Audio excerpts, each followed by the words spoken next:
কারওয়ান বাজারে মাদক বিরোধী অভিযান করতে গিয়ে হামলার মুখে পড়ে পুলিশ।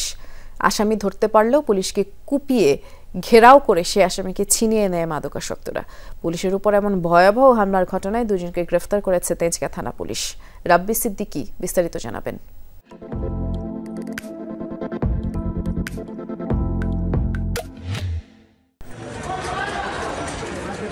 এই দৃশ্য মঙ্গলবার বিকেলে রাজধানীর কারওয়ান বাজার রেল লাইন এলাকার। মাদক বিরোধী অভিযানে গিয়ে হামলার শিকার হয়েছে খোদ পুলিশ। চাপাতি দিয়ে আঘাত করে আসামি ছিনিয়ে নেয় তারা। পুলিশ বাধ্য হয় ঘটনাস্থল ত্যাগ করতে।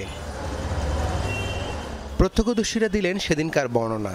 যে পুলিশরা হিরুমসি টাইপের দু তিনটা রান্দা ছিল একটা রাতে, আরেকগুলো ইট মারতে আছে, পাথর মারতে আছে। দুজন পুলিশ আসছিল, একজন পালাই দৌড় মারছে, আরেকজনে চাপাটি দিয়ে কোপ দিছিল।